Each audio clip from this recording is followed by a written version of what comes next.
Welcome back. Last video के अंदर हमने YouTube की डेटा API को यूज़ करते हुए डेटा फेच किया था YouTube का और उसको जेसन फॉर्मेट के अंदर स्टोर किया था। उस डेटा पे हमने कोई एज सच काम नहीं किया था, बट उस डेटा को जहाँ पे हमने यूज़ करना है उसके लिए हमने एक UI डिज़ाइन की थी जिसकी लेआउट आपके सामने है, और हमने उस जेसन फॉर्मेट के अंदर मौजूद डेटा को इस UI के साथ बाइंड करना है। आज की इस वीडियो के अंदर लास्ट लेक्चर में YouTube की API को यूज़ करते हुए हमने जो जेसन फॉर्मेट में ये डेटा फेच किया था, इस डेटा को हम UI के साथ बाइंड करेंगे। तो आज हमने डेटा को मॉडल में कन्वर्ट करना है। तो पहली चीज जो हमने समझनी है कि why we need to convert JSON data into model. तो जब भी हम कभी डेटा के साथ काम करते हैं जो कि किसी API से लाइक जेसन के फॉर्मेट में डेटा हो आ रहा होता है और फिर उस डेटा को हम डॉट मॉडल में कन्वर्ट करते हैं, तो ये हमें बहुत सारे एडवांटेजेस दे रहा होता है, जिसमें से सबसे पहला एडवांटेज है टाइप सेफ्टी का। यानी डार्ट के बारे में हमें एक चीज पता है कि dart is a statically typed language, जिसका मतलब है कि जब हम मॉडल के साथ काम करेंगे तो we already know the exact data type that we are working with, so no more guessing involve. तो अगर स्ट्रिंग डेटा है तो एग्जैक्टली वो स्ट्रिंग के साथ ही बाइंड होगा। सेकंड एडवांटेज है क्लीनर कोड का। तो हमने चूंकि जेसन का डेटा है तो इसको हमने बारहा इसको हमने पार्स करना है, तो हमने जो रिपीटेड पार्सिंग लॉजिक है उसको अवॉइड करना है, और मॉडल जो हमें देते हैं इस एक क्लीनर लॉजिक प्रोवाइड करेंगे और कोड को ज्यादा मेंटेनेबल कर देंगे। तीसरा एडवांटेज मिलता है हमें इजियर डिबगिंग का। जब हम API के साथ काम करते हैं, अगर API की स्ट्रक्चर में कोई चेंज आएगा या ड्यूरिंग द कोडिंग अगर कोई बग आएगा तो कंपाइल टाइम पे ही हम उस चीज को चेक कर सकते हैं, और रादर देन के वो लेटेस्ट स्टेज पे कहीं रन टाइम पे जाके हमें आइडेंटिफाई हो रहा हो। सेकेंडली, अब हम बात करते हैं कि फ्लटर के अंदर इसकी इंपॉर्टेंस क्या है। मॉडल रिप्रेजेंट करते हैं स्ट्रक्चर ऑफ योर डेटा। यहाँ पे हमें नजर आ रहा है कि ये एक डेटा की स्ट्रक्चर है जहाँ पे जेसन का डाटा की और वैल्यू की फॉर्म के अंदर आ रहा है। जब हम इस डेटा को मॉडल में कन्वर्ट करेंगे, ये डेटा जो है हमारे सामने, ये this is the raw form of the data. तो जो डेटा हमें UI में नजर आएगा वो रॉ फॉर्म में नहीं होगा, बस उसको हमने फॉर्मेट किया होगा। तो हम ये कह सकते हैं कि जो मॉडल जो है ये एक ब्रिज का काम करते हैं बिटवीन द रॉ डेटा जैसे कि जेसन का है एंड द फ्लटर UI। इसके अलावा ये एप्लीकेशन की लेआउट को पूरी पूरी डेटा लेयर को ऑर्गेनाइज करने में, and secondly they segregate the data logic from the UI logic. जब हम मॉडल पे काम करते हैं ये दोनों लॉजिक एक दूसरे से सेग्रीगेट हो जाती हैं। अच्छा, अब यहाँ पर हमने ग्रेजुअली जब चीज़ों को देखेंगे तो हम डिस्कस करते जाएंगे, बट मेनली अब हम इस जेसन फाइल को हमने मॉडल में कन्वर्ट करना है। सबसे पहले हम अपनी स्क्रीन को स्प्लिट कर देते हैं ताकि साइड बाय साइड हमें जेसन की फाइल भी नजर आती रहे। इस साइड पे हम आते हैं और यहाँ पर हम एक नई डॉट फाइल क्रिएट करने जा रहे हैं। अब पेजेस में आएंगे, पेजेस के अंदर यूट्यूब सर्च, उसके अंदर मॉडल, और इस मॉडल के अंदर हम एक नई डॉट क्लास क्रिएट करेंगे और इस क्लास का नाम होगा यूट्यूब मॉडल। सो क्लास बन गई है यूट्यूब सर्च मॉडल की। इस क्लास की जो फील्ड्स होंगी वो एग्जैक्टली यही होंगी, जो हमने यहाँ पे नाम रखे हैं वही नाम हमने वहां पे रखने हैं। तो पहली फील्ड को हम क्रिएट करते हैं फाइनल, एक काइंड के नाम की फील्ड होगी। सेकंड हमारी फील्ड होगी ई टैग के नाम से। Then we have next page token, then we have region code. यहाँ पे हमने एक चीज समझनी है, जेसन का स्ट्रक्चर है वो है की और वैल्यू का स्ट्रक्चर। तो लेकिन यहाँ पर आप गौर करेंगे तो यहाँ पर आपको की वैल्यू नहीं मिलेगी, बल्कि ये एक नेस्टेड ऑब्जेक्ट है। तो जेसन की फाइल के अंदर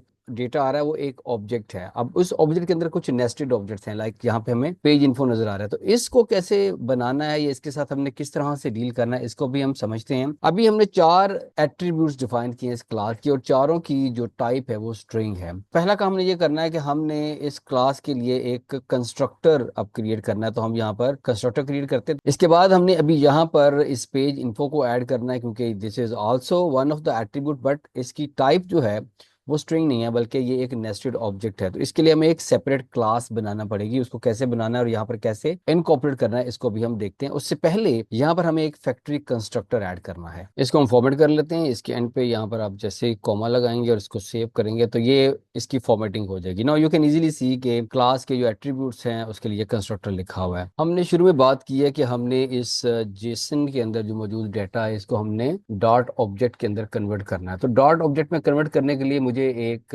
फैक्ट्री कंस्ट्रक्टर लिखना पड़ेगा। फैक्ट्री कंस्ट्रक्टर का जो बेसिक पर्पस है वो ये है कि नॉर्मल कंस्ट्रक्टर जो होता है, जब भी हम किसी क्लास का ऑब्जेक्ट क्रिएट करते हैं तो हर दफा जब वो कंस्ट्रक्टर कॉल होता है तो एक नया ऑब्जेक्ट जो है वो रिटर्न होता है। जबकि फैक्ट्री कंस्ट्रक्टर का काम यह है कि उसने नया ऑब्जेक्ट रिटर्न नहीं करना, बल्कि कोई सब ऑब्जेक्ट या कैशे मुझे कोई ऑब्जेक्ट जो इसको रिटर्न करेगा। तो हम फैक्ट्री कंस्ट्रक्टर के अंदर एक तो हम यूज करते हैं रिटर्न की स्टेटमेंट। दूसरा, जो जेसन का डेटा है उस जेसन की डेटा को डॉट ऑब्जेक्ट में कन्वर्ट करने के लिए हमें फैक्ट्री कंस्ट्रक्टर की जरूरत पड़ती है। यहाँ पर हम फैक्ट्री कंस्ट्रक्टर लिखते हैं, फैक्ट्री का कीवर्ड ऐड होगा, उसके साथ हम उसका जो नाम है YouTube search model dot from Jason. So from Jason is not a keyword but it is a convention के जब हम इसको यूज करते हैं तो हमें ये पता होता है कि हम जेसन से कोई डेटा जो उसको कन्वर्ट करने जा रहे हैं। अब जेसन के पहले स्ट्रक्चर पे गौर करते हैं, फिर देखते हैं कि इस कंस्ट्रक्टर जो हम फैक्ट्री कंस्ट्रक्टर बना रहे हैं इसके बेसिकली पैरामीटर्स क्या होंगे। एक चीज तो गौर करने वाली ये है कि यहाँ पर जो की और वैल्यू बेस में तो ये एक मैप की फॉर्म के अंदर डेटा जेसन के अंदर अवेलेबल है, लेकिन अगर आप इस पूरे स्ट्रक्चर पे गौर करेंगे ना तो हर की जो टाइप है दैट इज अ स्ट्रिंग। तो यहाँ पर एक चीज तो ये है कि मुझे मैप यूज करना है और मैप के अंदर की होगी that would be a string. लेकिन दूसरी तरफ आप देखते हैं कि आपकी जो वैल्यूज हैं they are not all strings. जैसे यहाँ पर आप आ जाए तो ये की पेज इन्फो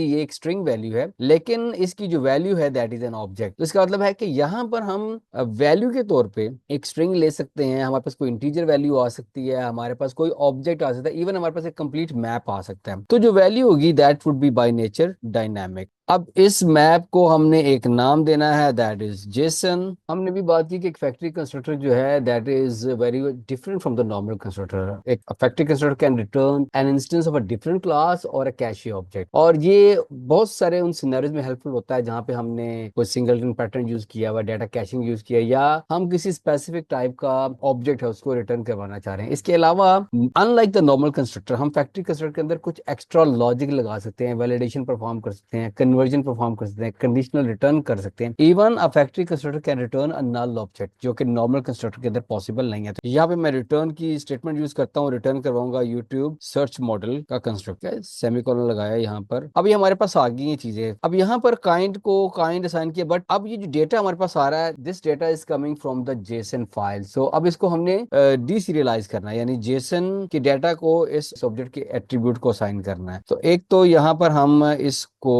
पैरेंथेसाइज करते हैं और इसके बाद हम जेसन लिखते हैं। So now this would add the Jason. यहाँ पर हो क्या रहा है, जेसन की फाइल ये जो मैप आया है इस मैप में इस kind basically this is the key जो कि इस काइंड की के साथ मैच होगी, और यहां से डीसीरियलाइज करके की के अगेंस्ट जो ये वैल्यू है this value will be assigned to this kind जो कि इस क्लास का एट्रीब्यूट है। इसी तरीके से हमने बाकियों को कन्वर्ट करना है। तो इस जेसन ई टैग को मैं कन्वर्ट कर देता हूं। हमने अपने rest of the two attributes को भी जेसन की वैल्यूज जो वो असाइन कर दी हैं। अब हमने देखना यह है कि हमने इस पेज इन्फो को किस तरीके से डील करना है। इसको डील करने के लिए हमें अब एक और क्लास क्रिएट करना पड़ेगी। यहाँ पर हम एक नई डार्ट क्लास क्रिएट करेंगे और उसका नाम होगा पेज इन्फो अंडरस्कोर डेटा। ये क्लास हमारे पास आ गई है पेज इन्फो डेटा के नाम से। अब आपने यहाँ पर यही दो फील्ड्स क्रिएट करनी है, एक टोटल रिजल्ट्स और रिजल्ट्स पर पेज के नाम। दोनों फील्ड्स हमने यहाँ पर क्रिएट कर दिए। दोनों फील्ड्स की डेटा टाइप इंटीजर थी, लिहाजा हमने इनको इंटीजर रखा है। अब इनका हम कंस्ट्रक्टर क्रिएट करते हैं। तो यहाँ पर हमने एक नेम कंस्ट्रक्टर भी क्रिएट कर दिया। अगेन यहाँ पे हमने एक फैक्ट्री कंस्ट्रक्टर क्रिएट करना है, page info data dot from JSON, और इसके अंदर भी हम इसका मैप जो पैरामीटर्स जो टाइप होगी वो उसकी की जो होगी वो स्ट्रिंग टाइप की होगी, और उन की के अगेंस्ट जो वैल्यूज होंगी वो डायनामिक होंगी। और यहाँ पे इसका नाम हम रखते हैं जेसन। और इसके बाद यहाँ पे हमने रिटर्न करवाना है पेज इन्फो का कंस्ट्रक्टर।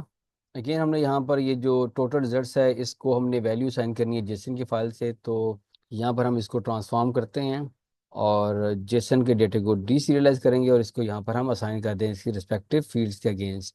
तो अब यहाँ पर जेसन की फाइल के अंदर से टोटल रिजल्ट्स की के अगेंस्ट ये जो वैल्यू है यहाँ पर हमें नज़र आ रही है 100,000, ये वैल्यू टोटल रिजल्ट्स को असाइन हो जाएगी। और जो रिजल्ट्स पर पेज है 10 की वैल्यू ये यहाँ पर रिजल्ट्स पर पेज को असाइन हो जाएगी। अब इस क्लास को जिसको हमने यहाँ पे यूज़ किया है इस क्लास को अब हमने एज ए ऑब्जेक्ट यूज़ करना है अपने यूट्यूब सर्च मॉडल के अंदर। तो सबसे पहला काम तो ये करना है कि यहाँ पर हमने यूट्यूब सर्च मॉडल के पेज के अंदर आके इसको क्रिएट करना है एज ए फील्ड या एज एन एट्रीब्यूट। तो फाइनल पेज इन्फो डाटा और इसका नाम हम रखते हैं पेज इन्फो। अब इस फील्ड को आपने इस कंस्ट्रक्टर में भी ऐड करना है। तो यहाँ पे हम लिखेंगे required this dot page info, and similarly इस फील्ड को आपने यहाँ पर भी ऐड करना है। तो जस्ट लाइक अदर एट्रीब्यूट्स अब हम इस page info this is also one of the attribute of YouTube search model, but the difference is कि जो हमने पहले काइंड ई टैग जैसे एट्रीब्यूट यूज किए उनकी टाइप स्ट्रिंग्स थी, बट पेज इन्फो की जो टाइप है that is a different object. इस पेज इन्फो को अब पार्सिंग का तरीका मुख्तलिफ है। स्ट्रिंग वैल्यू को तो जेसन ने डायरेक्टली की ली और उस की के अगेंस्ट आपने वैल्यू ली और इसको यहाँ पे यूज कर लिया।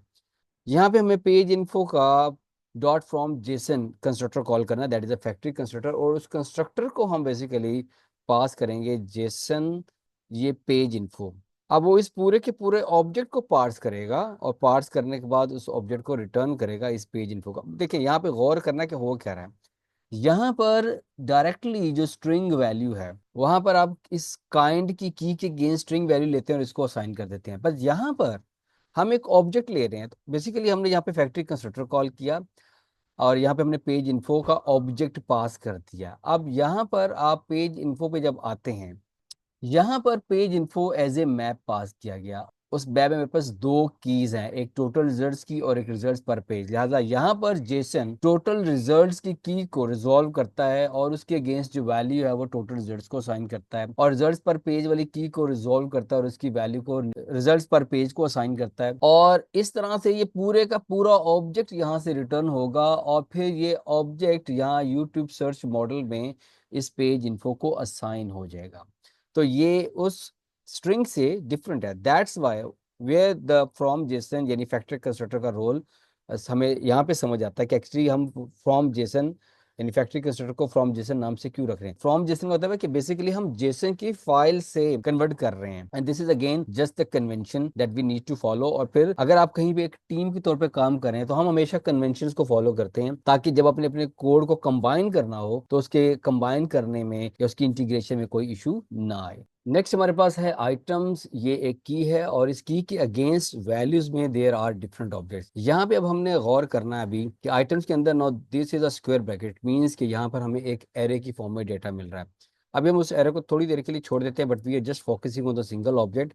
और फिर जब हम मॉडल के अंदर कंप्लीटली इस आइटम्स की पूरी एरे को फैच करने जाएंगे तब देखेंगे कि इसको कैसे डील करना है। राइट नाउ आपके सामने सिर्फ ये एक ऑब्जेक्ट है जो नजर आ रहा है और इसी पे हम गौर करते हैं। इस आइटम्स के अंदर आए तो इस आइटम्स के अंदर एक तो काइंड का एट्रीब्यूट है, एक ई टैग का एट्रीब्यूट है, या इसको आप की बोल रहे हैं, यहाँ पे एट्रीब्यूट्स क्लास के कॉन्टेक्स्ट में आ जाएगा। और यहाँ पर एक सब ऑब्जेक्ट है आईडी का, एक सब ऑब्जेक्ट है स्निपेट का, और स्निपेट के अंदर आप गौर करें तो आपके पास इन स्ट्रिंग फील्ड्स के अलावा देयर इज अ सब ऑब्जेक्ट ऑफ थंबनेल्स, और थंबनेल्स के अंदर एक सब ऑब्जेक्ट है जो कि डिफॉल्ट मीडियम के नाम से है। तो अब हमने इस तरह के जो नेस्टेड ऑब्जेक्ट्स होंगे या जो डेटा इस तरह से ऑब्जेक्ट्स फॉर्म में नेस्ट हुआ होगा उसके साथ कैसे डील करना है, अब हम उस तरफ जाते हैं।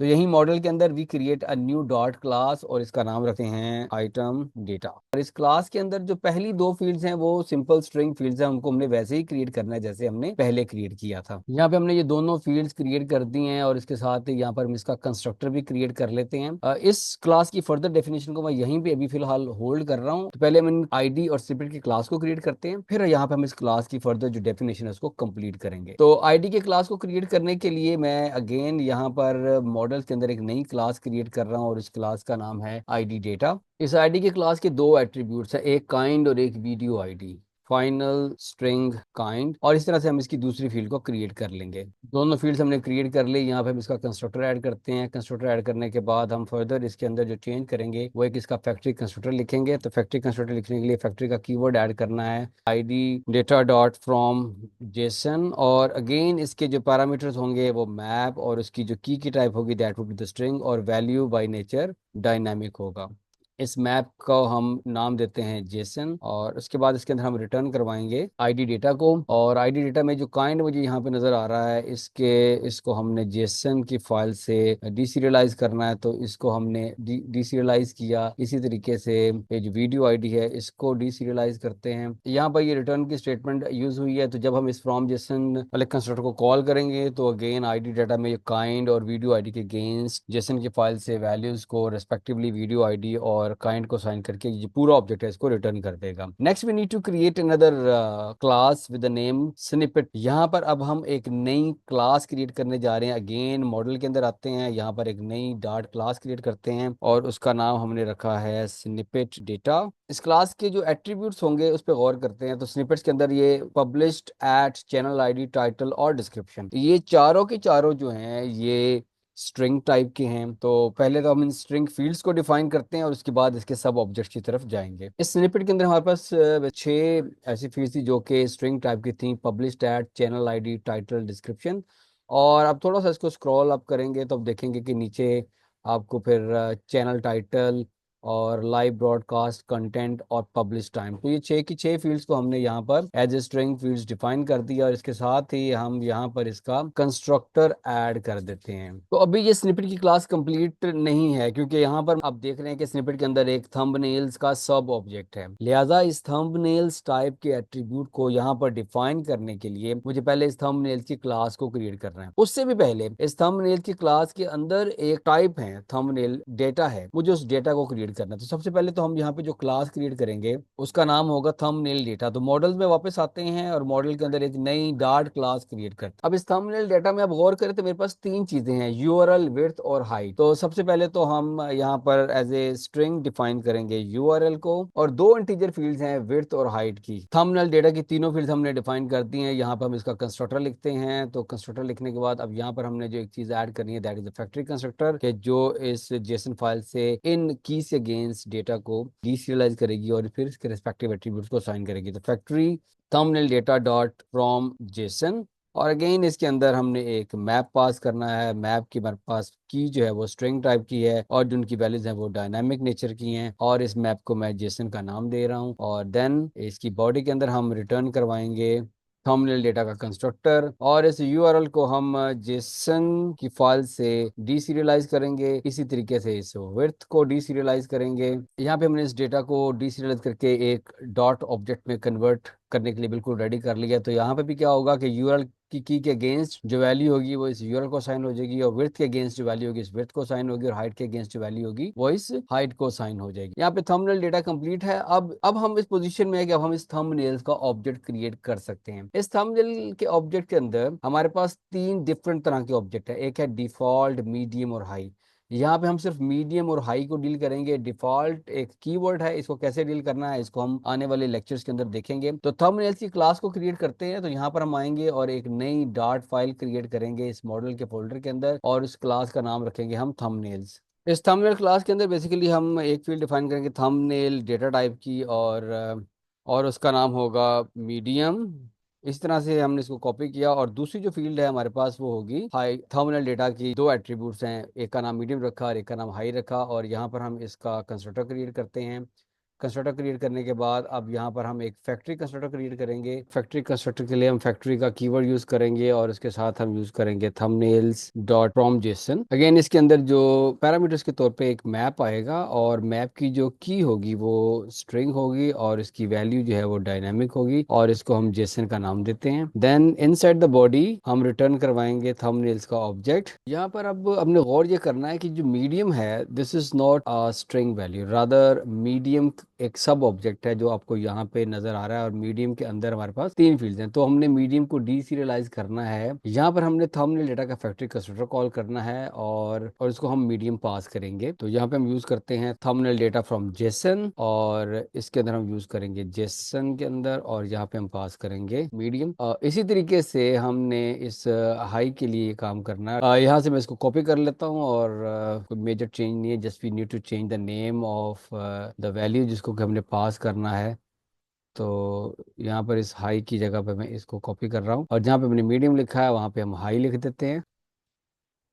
यहाँ पे अब देखें हो ये रहा है कि मीडियम और हाई स्ट्रिंग की तरह के एट्रीब्यूट्स नहीं है, बल्कि they are thumbnail data object. तो यहाँ पर बेसिकली इस मीडियम को एक थंबनेल डेटा का ऑब्जेक्ट चाहिए। लिहाजा थंबनेल डेटा के ऑब्जेक्ट को हासिल करने के लिए हमें थंबनेल डेटा का फैक्ट्री कंस्ट्रक्टर कॉल करना है। और थंबनेल डेटा भी 2 तरह का, एक मीडियम और एक हाई। लिहाजा मीडियम के लिए हमने मीडियम को पास किया यहाँ पर, और हाई के लिए हाई को पास किया। तो जब ये पास होगा तो मीडियम के अगेंस्ट यहाँ से वो मैच करके यूआरएल, विड्थ और हाइट की वैल्यू सेट करके थंबनेल डेटा का ऑब्जेक्ट रिटर्न होगा। यहाँ से जब यूआरएल की वैल्यू डीसीरियलाइज होगी, विड्थ और हाइट की डीसीरियलाइज होगी, और रिस्पेक्टिवली यूआरएल, विड्थ और हाइट को साइन होने के बाद ये ऑब्जेक्ट यहाँ पे रिटर्न होगा, और मीडियम और हाई को रिस्पेक्टिवली साइन हो जाएगा। अब इस वक्त हमारा थंबनेल्स और थंबनेल्स डेटा दोनों कंप्लीट है। तो now we can complete the snippet. Snippet के अंदर बेसिकली हमें थंबनेल्स ही नजर आ रहे थे, तो स्निपेट को अब हम कंप्लीट करने की पोजीशन में आ गए। तो अब यहाँ से अब हम मूव करेंगे स्निपेट की फाइल के अंदर अपना जो रिमेनिंग कोड है स्निपेट का उसे हम कंप्लीट करते हैं। तो अब हम snippet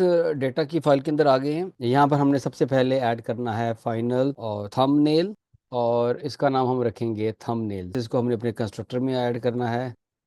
now we need to modify the factory constructor. और फैक्ट्री कंस्ट्रक्टर में अब अगेन जो थंबनेल जो स्ट्रिंग की तरह का एट्रीब्यूट नहीं है, बल्कि वो थंबनेल टाइप का एक ऑब्जेक्ट है। तो यहाँ पे हम थंबनेल्स का फैक्ट्री कंस्ट्रक्टर कॉल करेंगे, थंबनेल्स फ्रॉम जेसन, और इसको हमने क्या पास करना है, we have to pass it thumbnail. अब हमारा फैक्ट्री कंस्ट्रक्टर भी कंप्लीट हो गया है और ये स्निपेट डेटा की क्लास भी कंप्लीट हो गई है। और इससे पहले हमने ये स्निपेट और आईडी ये दो क्लासेस बिल्ड की हैं। हमने बेसिकली आइटम डेटा के अंदर इस आईडी और स्निपेट को ऐड करना है एज एन एट्रीब्यूट। और अब हम अपनी आइटम डेटा की क्लास की तरफ मूव करते हैं। यहाँ पर काइंड और ई टैग के साथ साथ हमने दो ऑब्जेक्ट ऐड करने हैं एज एन एट्रीब्यूट। एक आईडी डेटा टाइप का है और उसका नाम हम रखेंगे आईडी, और दूसरा स्निपेट टाइप का है और इसका नाम हमने रखना है स्निपेट। इन दोनों फील्ड्स को हमने यहाँ पर ऐड भी करना है, लिहाजा यहाँ पर आप ऐड करेंगे रिक्वायर्ड दिस डॉट आईडी और रिक्वायर्ड दिस डॉट स्निपेट। हमारी इस क्लास का कंस्ट्रक्टर कंप्लीट हो गया है। Now we need to write a factory constructor here. अब फैक्ट्री कंस्ट्रक्टर लिखने के लिए फैक्ट्री का कीवर्ड लिखा item data dot from JSON, और इसको जो चीज हमने पास करनी है दैट इज अ मैप, और मैप के अंदर की टाइप होगी स्ट्रिंग और वैल्यू डायनामिक होगी, और इसका नाम रखा जेसन। इसके बाद इस कंस्ट्रक्टर में हम रिटर्न करेंगे आइटम डेटा का ऑब्जेक्ट। इस ऑब्जेक्ट को अगेन डीसीरियलाइज करना है जेसन, और काइंड को करली ब्रेसेस में एज ए की ऐड करते हैं। इसी तरीके से ई टैग है, इसको भी यूज किया, और देन आईडी। अब आईडी के केस में the case is different.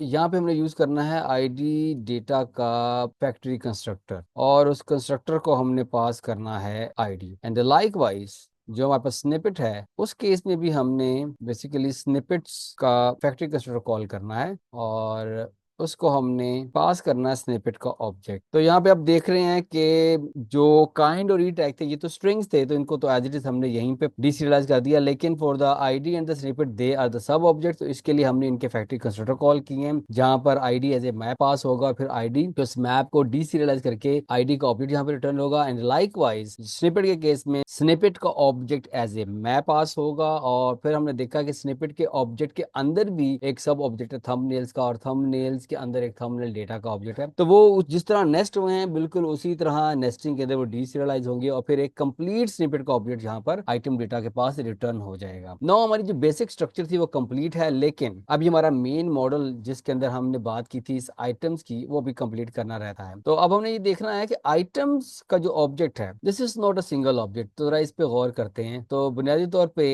Items के अंदर ये आपको जो करली ब्रेसेस कॉमा सेपरेटेड नजर आ रही हैं, basically these are those 10 results जो हमें मिले हैं यहाँ पर। अच्छा, मैं यहाँ पर एक चीज थोड़ी सी क्लैरिफाई कर दूं कि हमने जब इस डेटा को फेच किया था तो यहाँ पर आपको एक चीज नजर आ रही है आईडी में, दैट इज वीडियो आईडी। जब आप इस डेटा को फेच करेंगे तो आपको कुछ रिजल्ट्स मिलेंगे प्लेलिस्ट आईडी और चैनल आईडी के। तो मैंने उन रिजल्ट्स को यहाँ से फिलहाल निकाल दिया because we are just dealing with video ID. Otherwise उसको डील करने का तरीका मुख्तलिफ है कि अगर मेरे पास आईडी के अंदर वीडियो आईडी की जगह प्लेलिस्ट आईडी या चैनल आईडी आ जाए तो मैंने क्या करना है। तो अभी मैंने उस डेटा को खुद से यहाँ से निकाल के डेटा रिफाइन किया है, बट आने वाली वीडियोस के अंदर हम इसके ऊपर डिस्कशन करेंगे जब हम लाइव डेटा के साथ डील कर रहे होंगे कि चाहे इसकी नेचर चेंज हो जाए, हम अपनी मर्जी से कंडीशनल डेटा किस तरीके से एक्सट्रैक्ट कर सकते हैं, उसकी बात हम आने वाली वीडियो लेक्चर्स के अंदर करेंगे। But for the time being मैंने इस डेटा को रिफाइन किया हुआ है and we are just working with the video ID. अब हम अपने यूट्यूब सर्च मॉडल में जाते हैं और यहाँ पर हमने अभी इसको पेज इन्फो तक देखा था। तो ये बात स्टार्ट में अगर आप आ जाएं तो आप देखेंगे कि आपके पास kind E tag next page token region code page info, और इसके बाद एक सब ऑब्जेक्ट है आइटम्स का। But this item is not the single item but rather it is the list of item data. तो यहाँ पर हमने करना ये है कि हमने इसको डिफाइन करना है एज ए लिस्ट, और उस लिस्ट की जो टाइप होगी that would be item data, और इसको हम यहाँ पे नाम देते हैं आइटम्स का। और ये नाम मैंने वही रखा है जो यहाँ पे हमने नाम रखा हुआ item. Now we need to add it in the constructor. तो इसके कंस्ट्रक्टर के अंदर हम ऐड करेंगे इसको रिक्वायर्ड दिस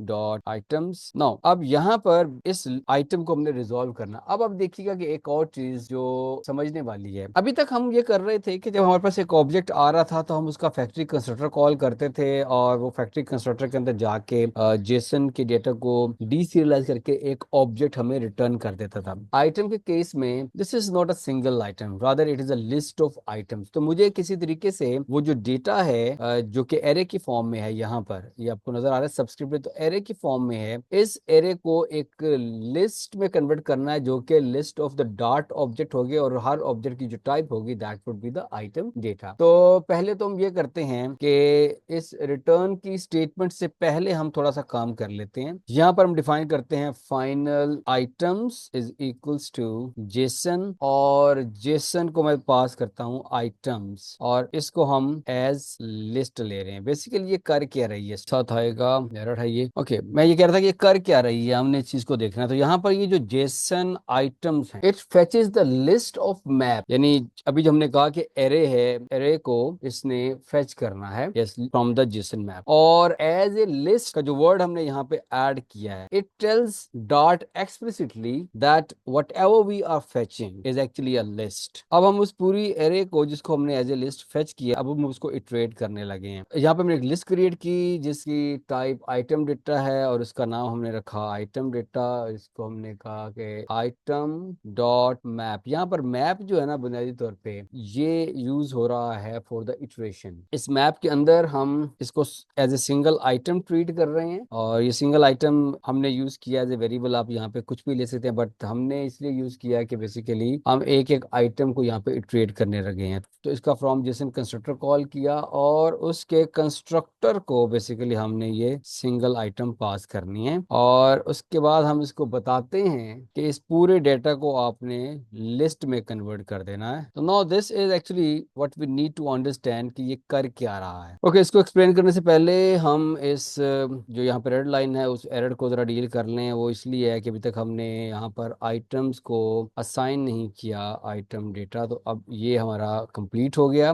फिलहाल इस जेसन फाइल की मुझे जरूरत नहीं है, इसको मैं यहाँ पर क्लोज कर रहा हूँ ताकि ये व्यू क्लियर हो जाए और इसको हम समझ सकें। ये लाइन बेसिकली कर क्या रही है, this line is actually taking list of raw Jason map, अभी हमने कहा, और उस मैप को हमने यहाँ पर आइटम्स का नाम दिया हुआ है, और फिर वो कन्वर्ट करती है हर मैप को एक ऑब्जेक्ट में जो कि हमारा डॉट का मॉडल है that we have named as item data. अब हमारे पास जो आइटम्स हैं वो हमने पहले ही देखा कि वो एक से ज्यादा आइटम्स हैं। यहाँ पर आइटम्स डॉट मैप जो है इसका काम समझते हैं। ये बेसिकली क्या कर रहा है, आइटम्स डॉट मैप डॉट का मेथड है जो कि ट्रांसफॉर्म करता है हर एलिमेंट को एक लिस्ट के अंदर। So it takes a function. अब आप इसके अंदर देख रहे हैं कि इसके इसके आर्गुमेंट्स के अंदर एक फंक्शन अप्लाई हो रहा है जो कि हर आइटम के ऊपर, जो इसके अंदर वन बाय वन आइटम्स के ऊपर अप्लाई होगा। यानी आइटम्स डॉट मैप के आर्गुमेंट्स के अंदर एक फंक्शन है जो कि हर एलिमेंट के ऊपर अप्लाई हो रहा है। तो यहाँ पर हमने सिंगल आइटम को यूज किया है, यहाँ पे आप कोई भी नाम ले सकते हैं बिकॉज बट सिंगल आइटम इसने इसलिए यूज किया कि इसने आइटम बाय आइटम डील करना है। So for each single item जो कि इनफैक्ट एक मैप है, it calls from Jason method of the item data and converts that map into an instance of item data. तो जब वो इंस्टेंस में कन्वर्ट हो जाता है तो फिर अब ये जो मैप है ये इटरेबल है, इटरेट कर सकता है, लिहाजा ये कन्वर्ट करता है इस सिंगल आइटम को जैसे डॉट ऑब्जेक्ट आई है इसको लिस्ट में, उसके लिए हमने यहाँ पर डॉट टू लिस्ट का इस्तेमाल किया। तो जो टू लिस्ट है वो कॉल होती है to convert into list of item data के अंदर। तो in simple words it this statement is used to take every JSON objects in item, then it converts it into an item data object using from JSON method, and then pull all those objects into a list that is called as item data. So we have a complete list here, और इस list को फिर हमने इस items को assign कर दिया because एक और चीज ये में रखिएगा, this item is different from this item। ये items ये वाली items है जिसको हमने यूज किया है जो कि इस मैप के अंदर आई होगी, और items जो है ये हमने एक लोकली यहाँ पर एक फील्ड डिक्लेयर की है इस YouTube search model dot from JSON के अंदर। Now our JSON file is completely converted in the model, और अब हम बिल्कुल तैयार हैं कि हम अपने इस मॉडल को बाइंड कर सकते हैं अपने UI के साथ। आई होप कि आपने बहुत कुछ इस वीडियो से सीखा होगा। आज के लिए इतना ही, नेक्स्ट वीडियो में यहीं से रिज्यूम करेंगे और फिर अपने जो हमने मॉडल बनाया है इस मॉडल को यूआई के साथ बाइंड करेंगे। Thank you again, and if you like this video please share it.